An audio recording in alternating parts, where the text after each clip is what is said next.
Bonsoir à tous, bienvenue sur D8. Je suis ravie de vous retrouver pour une nouvelle édition de Voyage au bout de la nuit. Alors ce soir, c'est avec Madame de Staël que nous partons en vadrouille, puisqu'en effet, je vais avoir le plaisir de reprendre la lecture de Corinne ou l'Italie, un livre où nous retrouvons donc Lord Nelvil ou Oswald, tombé amoureux a priori de Corinne. Ils sont à Rome. Corinne a été célébrée en tant que grande poétesse.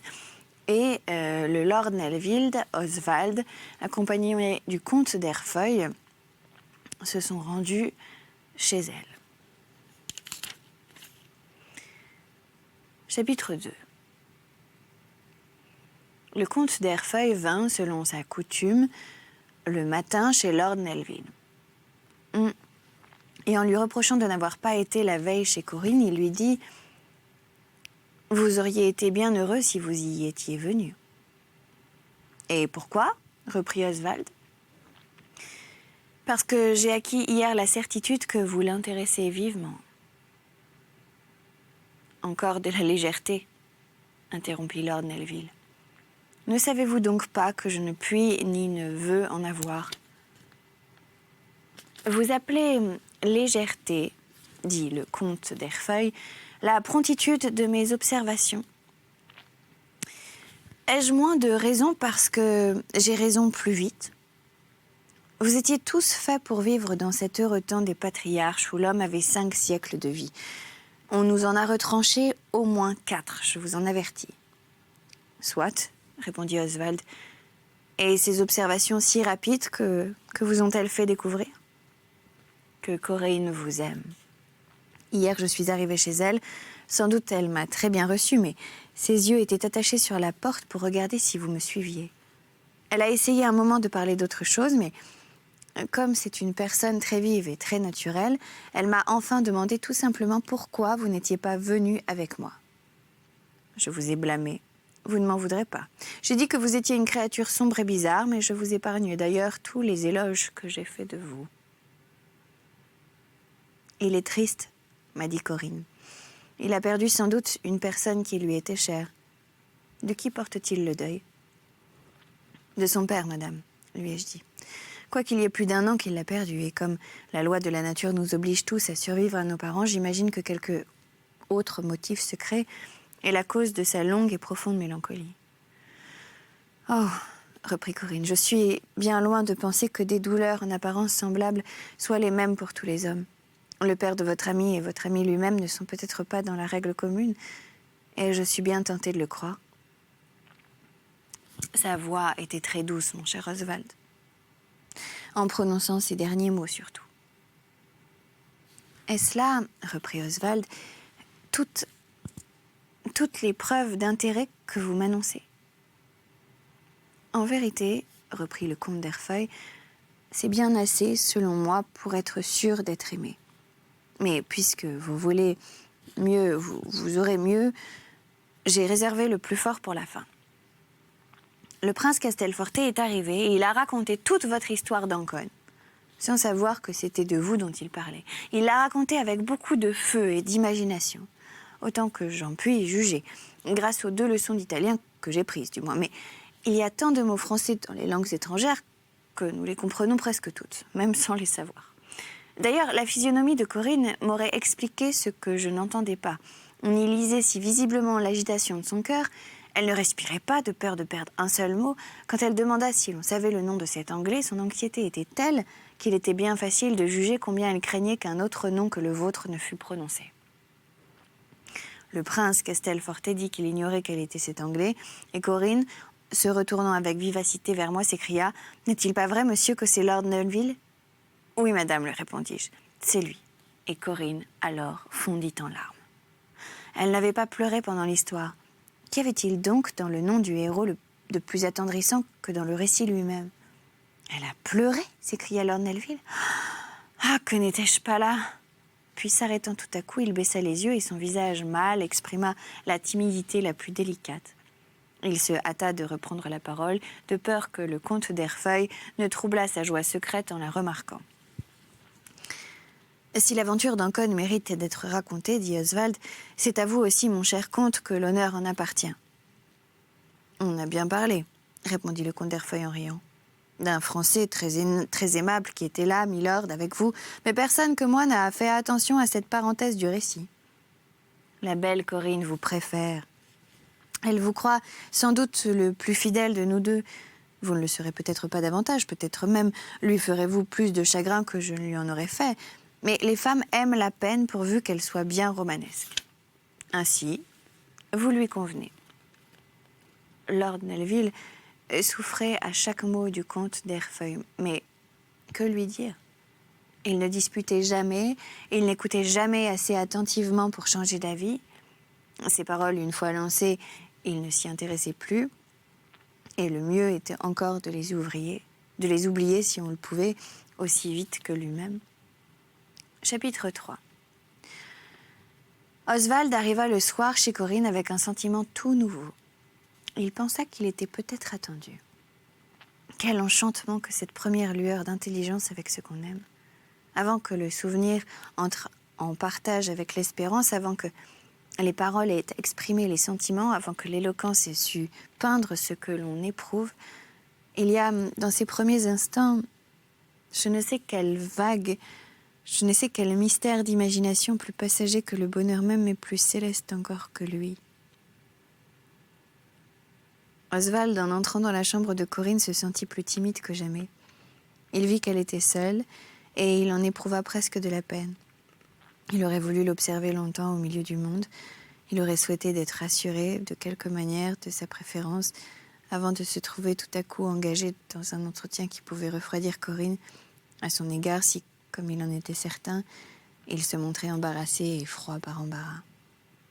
Soit que Corinne s'aperçut de cette disposition d'Oswald, ou qu'une disposition semblable produisit en elle le désir d'animer la conversation pour faire cesser la gêne, elle se hâta de demander à Lord Nelvil s'il avait vu quelques-uns des monuments de Rome. « Non, » répondit Oswald. « Qu'avez-vous donc fait hier » reprit Corinne en souriant. « J'ai passé la journée chez moi, dit Oswald. Depuis que je suis à Rome, je n'ai vu que vous, madame, où je suis restée seule. » Corinne voulut lui parler de sa conduite à Ancône. Elle commença par ces mots. « Hier, j'ai appris... » Puis elle s'arrêta et dit « Je vous parlerai de cela quand il viendra du monde. » Lord Nelvil avait une dignité dans les manières qui intimidait Corinne. Et d'ailleurs, elle craignait, en lui rappelant sa noble conduite, de montrer trop d'émotion. Il lui semblait qu'elle en aurait moins quand il ne serait plus seul. Oswald fut profondément touché de la réserve de Corinne et de la franchise avec laquelle elle trahissait sans y penser les motifs de cette réserve. Mais plus il était troublé, moins il pouvait exprimer ce qu'il éprouvait. Il se leva donc tout à coup et s'avança vers la fenêtre, puis il sentit que Corinne ne pourrait expliquer ce mouvement et plus déconcerté que jamais, il revint à sa place sans rien dire. Corinne avait en conversation plus d'assurance qu'Oswald. Néanmoins, l'embarras qu'il témoignait était partagé par elle et, dans sa distraction, cherchant une contenance, elle posa ses doigts sur la harpe qui était placée à côté d'elle et fit quelques accords sans suite et sans dessein. Ces sons harmonieux, en accroissant l'émotion d'Oswald, semblaient lui inspirer un peu plus de hardiesse. Déjà, il avait osé regarder Corinne. Et qui pouvait la regarder sans être frappé de l'inspiration divine qui se peignait dans ses yeux, et rassuré au même instant par l'expression de bonté qui voilait l'éclat de ses regards. Peut-être Oswald allait-il parler lorsque le prince Castelforte entra. Il ne vit pas sans peine Lord Nelvil tête à tête avec Corinne, mais il avait l'habitude de dissimuler ses impressions. Cette habitude, qui se trouve souvent réunie chez les Italiens avec une grande véhémence de sentiments, était plutôt en lui le résultat de l'indolence et de la douceur naturelle. Il était résigné à n'être pas le premier objet des affections de Corinne. Il n'était plus jeune, il avait beaucoup d'esprit, un grand goût pour les arts, une imagination aussi animée qu'il le fallait pour diversifier la vie sans l'agiter, et un tel besoin de passer toutes ses soirées avec Corinne que si elle se fût mariée, il aurait conjuré son époux de le laisser venir tous les jours chez elle, comme de coutume. Et à cette condition, il n'eût pas été très malheureux de l'avoir liée à un autre. Les chagrins du cœur, en Italie, ne sont point compliqués par les peines de la vanité, de manière que l'on y rencontre ou des hommes assez passionnés pour poignarder leur rival par jalousie, ou des hommes assez modestes pour prendre volontiers le second rang auprès d'une femme dont l'entretien leur est agréable. Mais l'on n'en trouverait guère qui, par la crainte de passer pour dédaignés, se refusassent à conserver une relation quelconque qui leur plairait. L'empire de la société sur l'amour-propre est presque nul dans ce pays. Le comte d'Herfeuil et la société qui se rassemblait tous les soirs chez Corinne étant réunis, la conversation se dirigea sur le talent d'improviser de Corinne, qu'elle avait si glorieusement montré au Capitole, et on en vint à lui demander à elle-même ce qu'elle en pensait. « C'est une chose si rare, dit le prince Castelforte, que de trouver une personne à la fois susceptible d'enthousiasme et d'analyse, douée comme un artiste et capable de s'observer elle-même, qu'il faut la conjurer de nous révéler autant qu'elle le pourra les secrets de son génie. » Ce talent d'improviser, reprit Corinne, n'est pas plus extraordinaire dans les langues du Midi que l'éloquence de la tribune ou la vivacité brillante de la conversation dans les autres langues. Je dirais même que, malheureusement, il est chez nous plus facile de faire des vers à l'improviste que de bien parler en prose. Le langage de la poésie diffère tellement de celui de la prose que dès les premiers vers, l'attention est commandée par les expressions mêmes qui placent, pour ainsi dire, le poète à distance des auditeurs. Ce n'est pas uniquement à la douceur de l'italien, mais bien plutôt à la vibration forte et prononcée de ces syllabes sonores qu'il faut attribuer l'empire de la poésie parmi nous. L'italien a un charme musical qui fait trouver du plaisir dans le son des mots presque indépendamment des idées.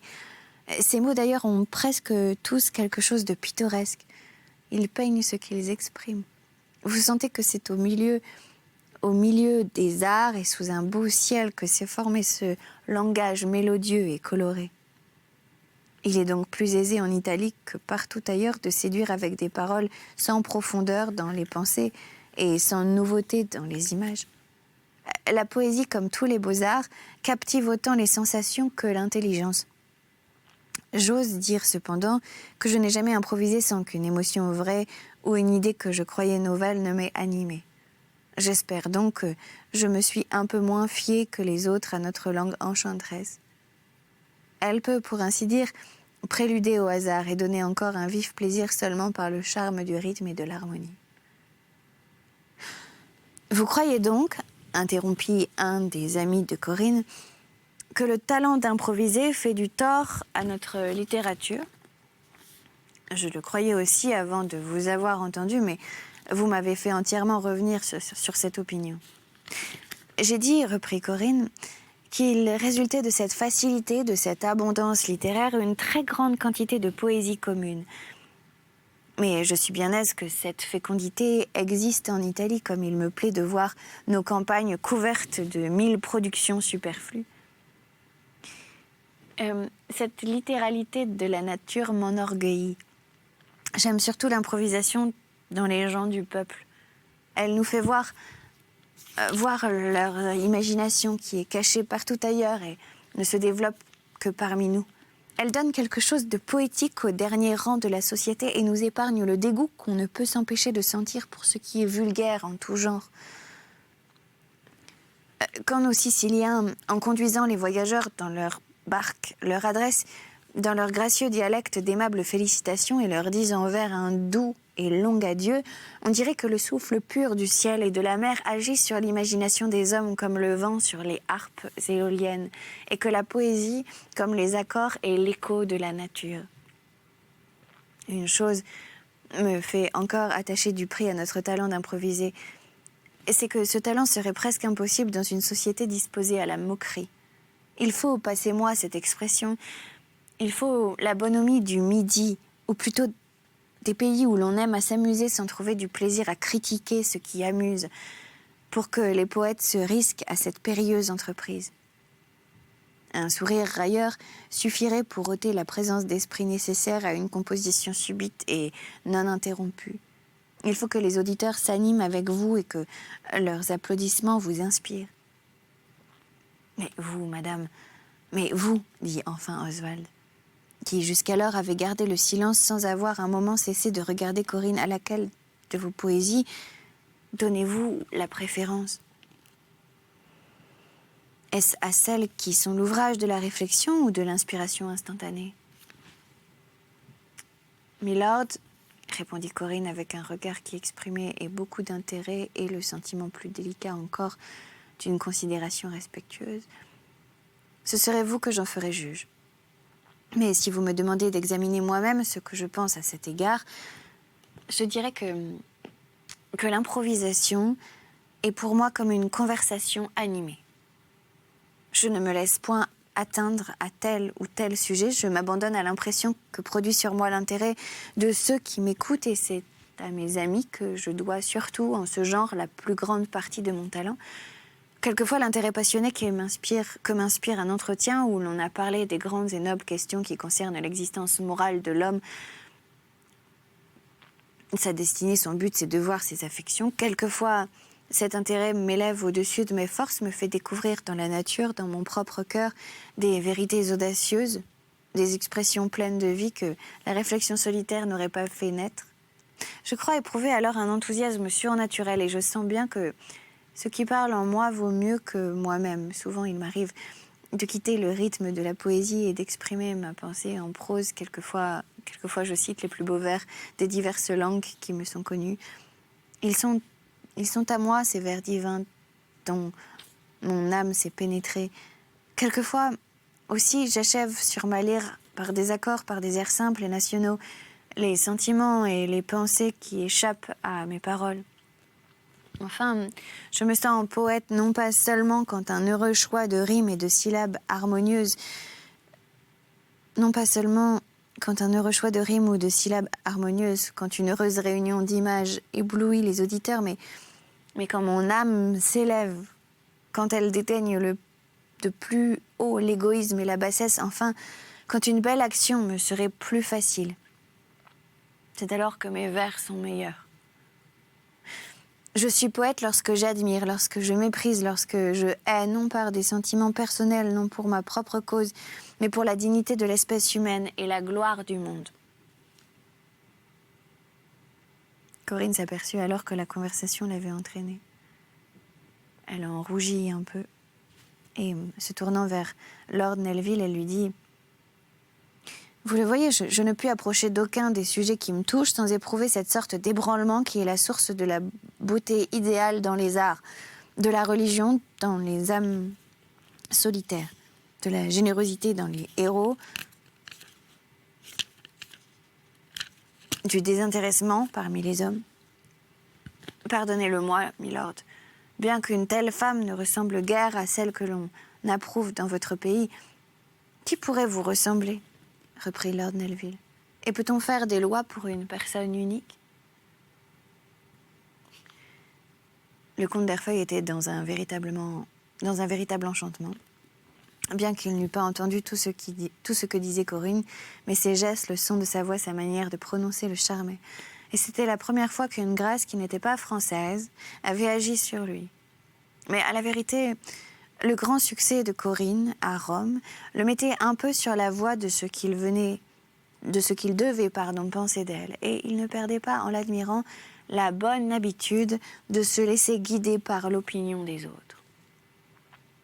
Il sortit avec Lord Neville et lui dit, en s'en allant, « Convenez, mon cher Oswald, que j'ai pourtant quelques mérites en ne faisant pas ma cour à une aussi charmante personne. » « Mais, répondit Lord Nelvil, mais il me semble qu'on dit généralement qu'il n'est pas facile de lui plaire. » « On le dit, reprit le comte d'Herfeuil, mais j'ai de la peine à le croire. Une femme seule, indépendante et qui mène à peu près la vie d'un artiste ne doit pas être difficile à captiver. » Lord Nelvil fut blessé de cette réflexion. Le comte d'Herfeuil, soit qu'il ne s'en aperçut pas, soit qu'il voulut suivre le cours de ses propres idées, continua ainsi. « Ce n'est pas cependant, dit-il, que, si je voulais croire à la vertu d'une femme, je ne crusse aussi volontiers à celle de Corinne qu'à toute autre. Elle a certainement 1000 fois plus d'expression dans le regard, de vivacité dans les démonstrations, qu'il n'en faudrait chez vous et même chez nous pour faire douter de la sévérité d'une femme. Mais c'est une personne d'un esprit si supérieur, d'une instruction si profonde, d'un tact si fin, que les règles ordinaires pour juger les femmes ne peuvent s'appliquer à elle. Enfin, croiriez-vous que je la trouve imposante, malgré son naturel et le laisser-aller de sa conversation? J'ai voulu hier, tout en respectant son intérêt pour vous, dire quelques mots au hasard pour mon compte. Et c'était de ces mots qui deviennent ce qu'ils peuvent, si on les écoute à la bonne heure, si on ne les écoute pas, à la bonne heure encore. Et Corinne m'a regardé froidement d'une manière qui m'a tout à fait troublée. Et c'est pourtant singulier d'être timide avec une Italienne, un artiste, un poète, enfin, tout ce qui doit mettre à l'aise. Son nom est inconnu, reprit Lord Nelvil. Mais ses manières doivent le faire croire illustre. Ah, c'est dans les romans, dit le comte d'Herfeuil, qu'il est d'usage de cacher le plus beau, mais dans le monde réel, on dit tout ce qui nous fait honneur, et même un peu plus que tout. Oui, interrompit Oswald, dans quelques sociétés où l'on ne songe qu'à l'effet que l'on produit les uns sur les autres, mais là où l'existence est intérieure, il peut y avoir des mystères dans les circonstances, comme il y a des secrets dans les sentiments. Et celui-là seulement, qui voudrait épouser Corinne, pourrait savoir. Épouser Corinne? Interrompit le comte d'Herfeuil en riant aux éclats. Oh, cette idée-là ne me serait jamais venue. Croyez-moi, mon cher Nelvil, si vous voulez faire des sottises, faites-en qui soient réparables, mais pour le mariage, il ne faut jamais consulter que les convenances. Je vous parais frivole. Eh bien, néanmoins, je parie que dans la conduite de la vie, je serai plus raisonnable que vous. Je le crois aussi, répondit Lord Nelvil. Et il n'ajouta pas un mot de plus. En effet, pouvait-il dire au comte d'Herfeuil qu'il y a souvent beaucoup d'égoïsme dans la frivolité et que cet égoïsme ne peut jamais conduire aux fautes de sentiments, à ces fautes dans lesquelles on se sacrifie presque toujours aux autres.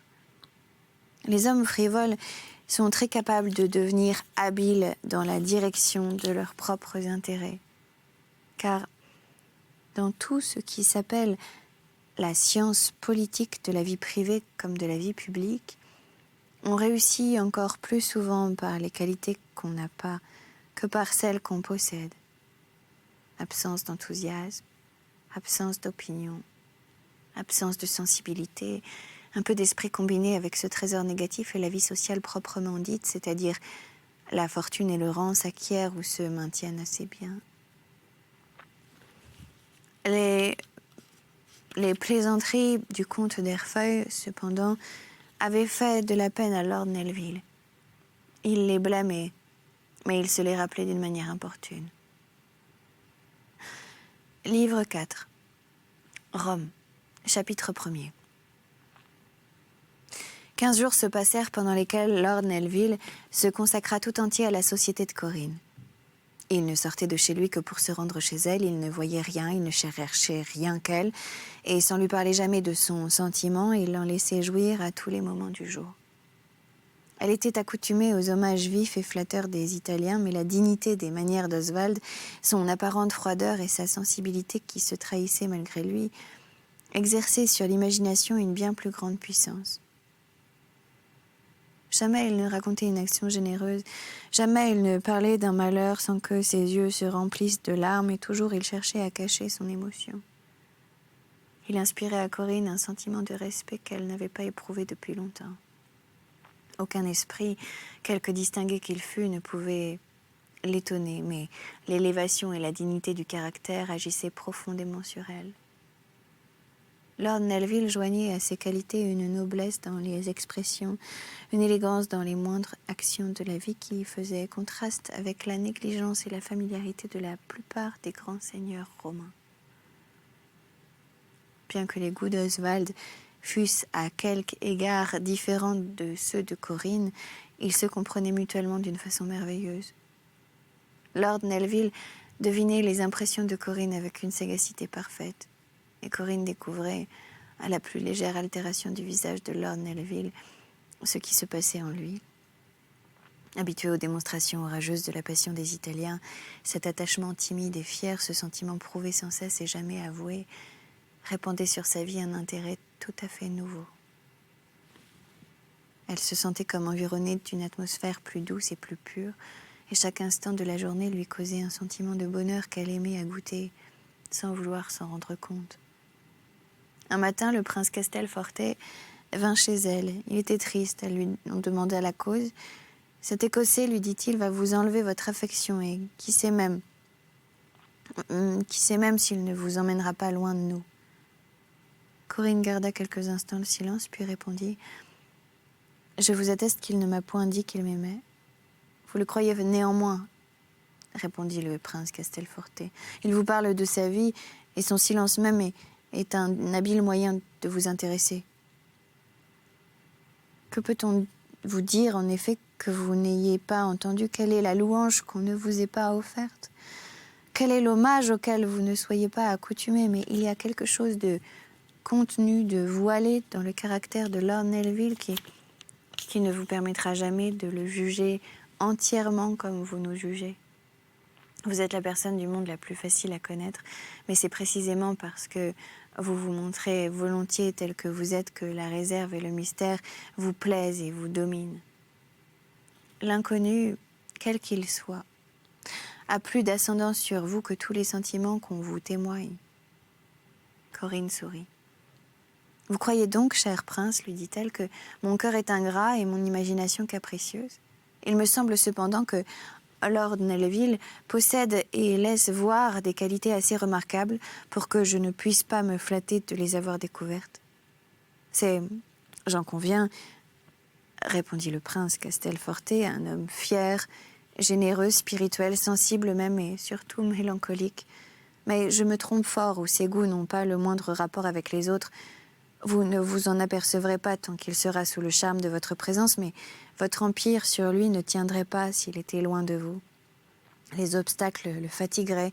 Son âme a contracté par les chagrins qu'il a éprouvés une sorte de découragement qui doit nuire à l'énergie de ses résolutions. Et vous savez d'ailleurs combien les Anglais en général sont asservis aux mœurs et aux habitudes de leur pays. À ces mots, Corinne se tut et soupira. Des réflexions pénibles sur les premiers événements de sa vie se retracèrent à sa pensée. Mais le soir, elle revit Oswald, plus occupé d'elle que jamais, et tout ce qui resta dans son esprit de la conversation du prince Castelforte, ce fut le désir de fixer Lord Nelvil en Italie en lui faisant aimer les beautés de tout genre dont ce pays est doué. C'est dans cette intention qu'elle lui écrivit la lettre suivante. La liberté du genre de vie qu'on mène à Rome excusait cette démarche, et Corinne en particulier, bien qu'on pût lui reprocher trop de franchise et d'entraînement dans le caractère, savait conserver beaucoup de dignité dans l'indépendance et de modestie dans la vivacité. Corinne à Lord Nelvil, ce 15 décembre 1794. Je ne sais, milord, si vous me trouverez trop de confiance en moi-même ou si vous rendrez justice aux motifs qui peuvent excuser cette confiance. Hier, je vous ai entendu dire que vous n'aviez point encore voyagé dans Rome, que vous ne connaissiez ni les chefs-d'œuvre de nos beaux-arts, ni les ruines antiques qui nous apprennent l'histoire par l'imagination et le sentiment. Et j'ai conçu l'idée d'oser me proposer pour guide dans ces courses à travers les siècles. Sans doute Rome présenterait aisément un grand nombre de savants dont l'érudition profonde pourrait vous être bien plus utile. Mais si je puis réussir à vous faire aimer ce séjour, vers lequel je me suis toujours sentie si impérieusement attirée, vos propres études achèveront ce que mon imparfaite esquisse aura commencé. Beaucoup d'étrangers viennent à Rome, comme ils iraient à Londres, comme ils iraient à Paris, pour chercher les distractions d'une grande ville. Et si l'on osait avouer qu'on s'est ennuyé à Rome, je crois que la plupart l'avoueraient. Mais il est également vrai qu'on peut y découvrir un charme dont on ne se lasse pas. Me pardonnerez-vous, milord, de souhaiter que ce charme vous soit connu?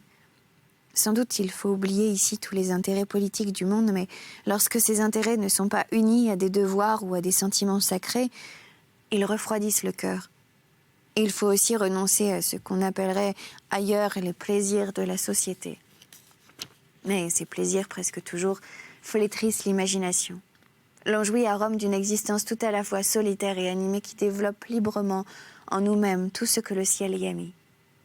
Je le répète, milord, pardonnez-moi cet amour pour ma patrie qui me fait désirer de la faire aimer d'un homme tel que vous, Et ne jugez point avec la sévérité anglaise les témoignages de bienveillance qu'une Italienne croit pouvoir donner sans rien perdre à ses yeux, ni aux vôtres.